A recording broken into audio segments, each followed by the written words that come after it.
그 애가 도희를 죽인 범인의 딸이었다고. 정윤희의 눈빛이 흔들렸습니다. YA 그룹 황기찬 회장님한테 스크래치 될 것 같은데 이 정도면 어때? 갈수록 야가지네.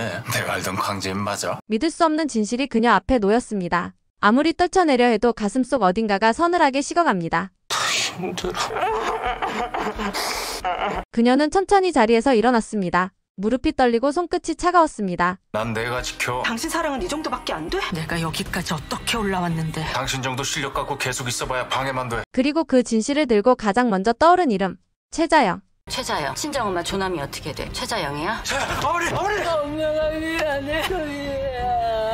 한편 강재인은 자신의 정체를 처음으로 다른 이의 입을 통해 듣게 될 운명 앞에 놓여 있었습니다. 뭐 때문에 속이 답답하고 내가 우리 딸을 먼저 보냈거든요. 그렇게 피할 수 없는 진실이 모든 인물의 심장을 겨누며 다가옵니다. 근데 우리 딸처럼 근데 그 사람이 다른 사람도 아니고 곱고 착한 사람이 나타난 거예요. 내 딸을 죽인 여자의 딸이래요. 글쎄. 정윤희는 병원 휴게실에서 차가운 커피 한 잔을 쥐고 앉아 있었습니다.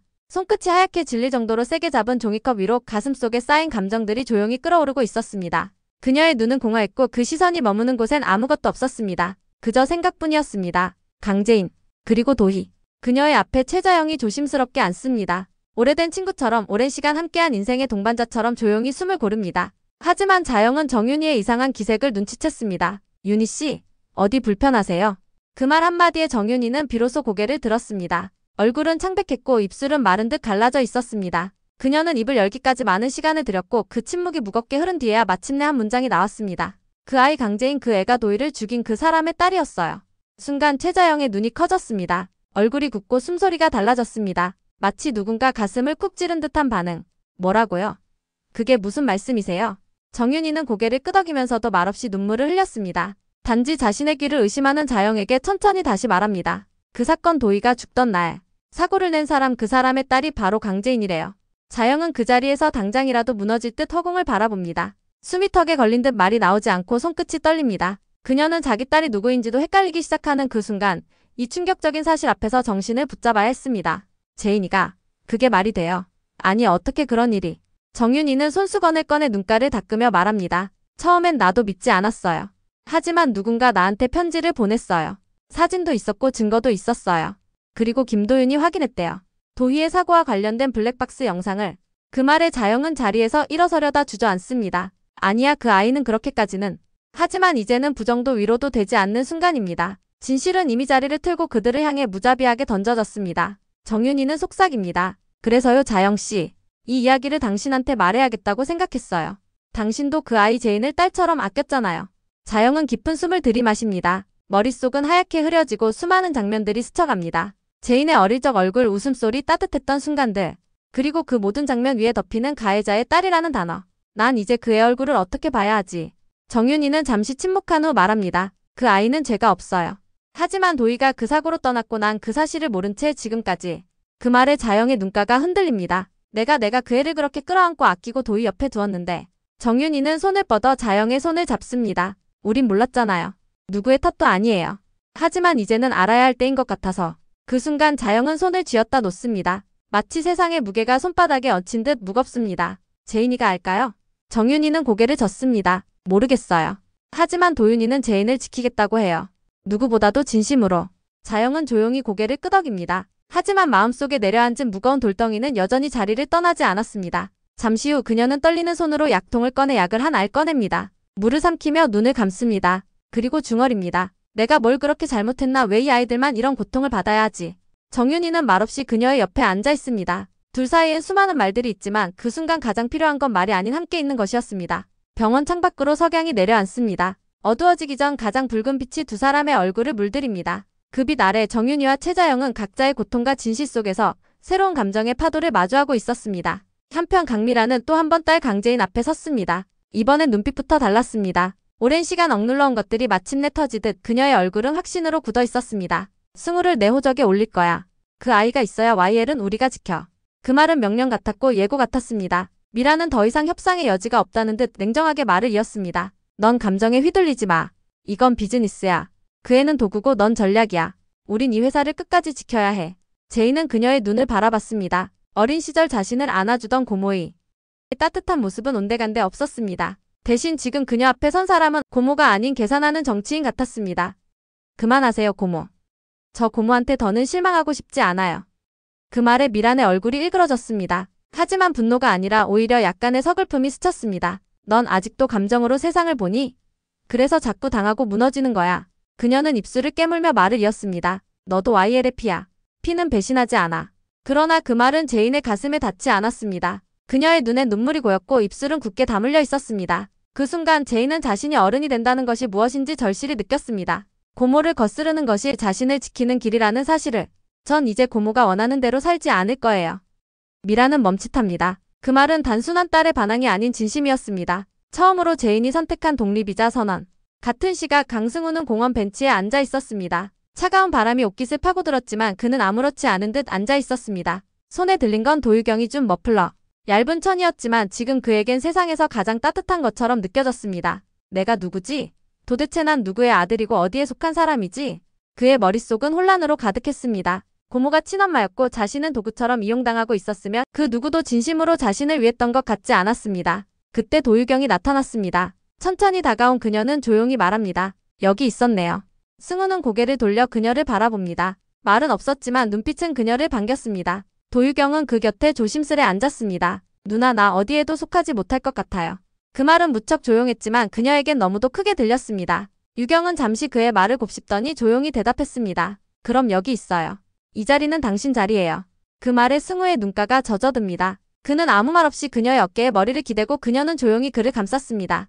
도시의 불빛이 멀리 번졌고 바람은 여전히 차가웠지만 그 순간만큼은 두 사람 사이에 어떤 온기와 평온이 흘렀습니다. 서로에게 아무것도 묻지 않고 대신 모든 것을 말해주는 그 시간이 그들에게 가장 필요한 쉼표가 되었습니다. 한편 김도윤은 병원 근처 카페에서 제인을 기다리고 있었습니다. 그의 손엔 USB 하나가 쥐어져 있었고 테이블 위에는 흔들리는 커피잔이 놓여 있었습니다. 커피는 식고 있었고 그의 눈빛은 더욱 차가워지고 있었습니다. 잠시 후 제인이 카페로 들어섰습니다. 그녀는 피곤에 절은 얼굴로 김도윤을 바라보며 자리에 앉았습니다. 무슨 일이에요? 도윤은 말없이 USB를 꺼내 그녀 앞에 내려놓았습니다. 제인은 눈을 동그랗게 뜨고 그것을 바라보았습니다. 이건 뭐예요? 내 동생 도희가 사고 났을 때의 블랙박스 영상이야. 그리고 이걸 나한테 보낸 사람은 아마도 강세리일 거야.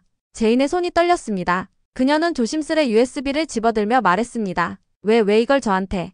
도윤은 숨을 깊게 들이쉬었습니다. 누군가 널 무너뜨리려 하고 있어. 내가 더 이상 상처받지 않게 하기 위해서 난 이걸 너한테 먼저 보여주고 싶었어. 제인은 그 말을 듣고도 한참 말이 없었습니다. 눈동자 속엔 혼란과 분노 그리고 묘한 슬픔이 섞여 있었습니다. 그녀는 조용히 중얼입니다. 정말 세리가 나한테 이럴 줄이야. 내가 뭘 그렇게 잘못했는데. 도윤은 그녀의 손을 조심스럽게 잡았습니다. 넌 아무 잘못 없어. 그저 누군가의 표적이 된 거야. 하지만 이제부턴 내가 널 지킬 거야. 누가 뭐래도 끝까지.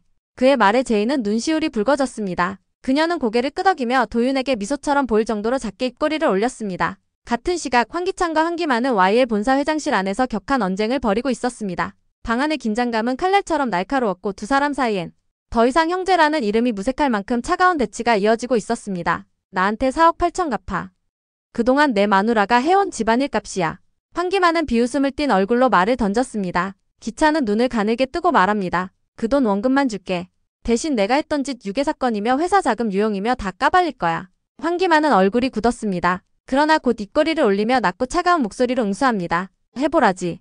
같이 죽자는 거냐? 나만 무너질 것 같아. 너도 다칠 걸 알 텐데. 기찬은 책상을 세게 쳤습니다. 넌 진짜 끝까지 뻔뻔하구나. 이 회사를 어떻게 여기까지 끌고 왔는데 내 욕심 때문에 다 무너지게 생겼잖아. 황기만은 자리에서 일어나며 말했습니다. 그래, 난 뻔뻔해. 하지만 너는 달라. 너란 사람은 애초에 얼마 안 돼서 제인이한테 눈독 들이던 사람이야. 도대체 누가 누구한테 도덕을 운운해? 기찬의 눈빛이 흔들렸습니다. 그 말은 그가 가장 숨기고 싶었던 과거를 건드린 것이었습니다. 그 입 다물어. 지금 당장.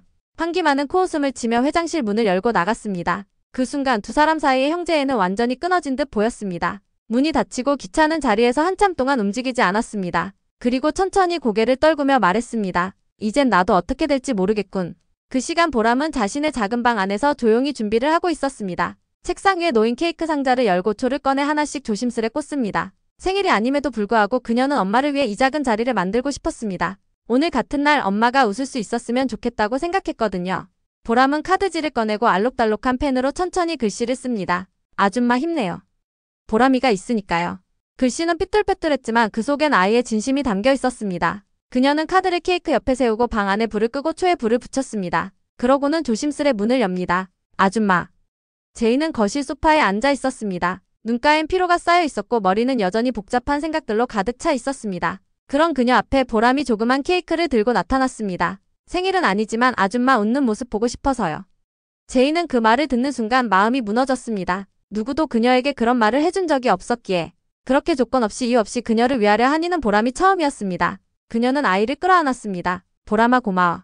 아줌마 정말 힘이 난다. 제이는 소리내지 않으려 애썼지만 눈물이 멈추지 않았습니다. 아이는 조용히 엄마의 등을 토닥이며 웃었습니다. 방 안엔 초의 불빛이 흔들렸고 그 작은 불빛이 두 사람의 어둠 속을 비추는 등불 같았습니다. 한편 도민주는 정윤이를 찾아왔습니다. 손에 들린 것은 한 장의 계약서. 그리고 그의 표정엔 조심스러움과 기대가 동시에 떠올라 있었습니다. 여기요. 이 가게 우리 아이에게 줄 공간이에요. 정윤이는 문서를 받아들고 조용히 넘겨봅니다. 계약 조건은 나쁘지 않았고 입지도 훌륭했습니다. 그러나 그녀의 표정은 밝지 않았습니다. 오히려 더 깊은 고민의 그림자가 어렸습니다. 이 모든 걸 내가 받아들일 수 있을까?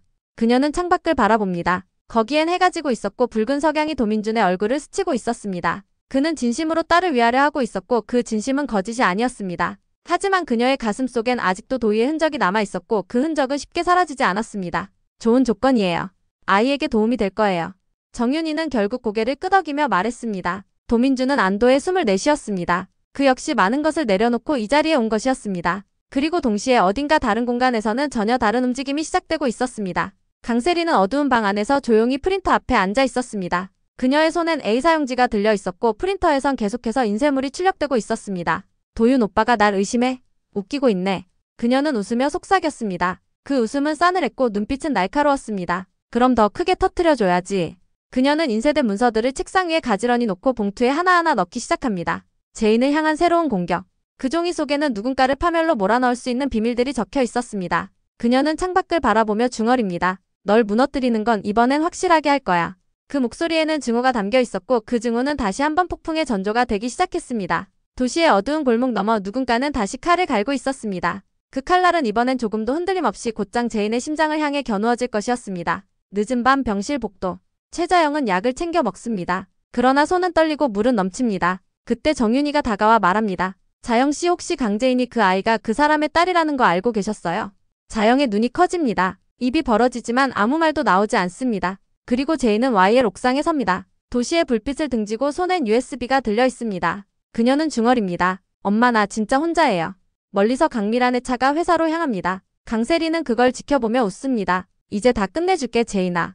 54회 진실은 드러나고 감정은 폭발합니다. 형제는 서로를 배신하고 어머니는 딸의 이름을 잊고 딸은 진실 앞에 무너집니다. 그리고 누군가는 마지막 카드를 꺼냅니다. 이 폭풍 속에서 당신은 누구를 지킬 겁니까? 오늘도 끝까지 함께 해주셔서 정말 감사드려요. 구독과 좋아요 그리고 알림 설정까지 해두시면 다음 회차 리뷰도 빠르게 받아보실 수 있어요. 그럼 저희는 다음 영상에서 다시 만나요.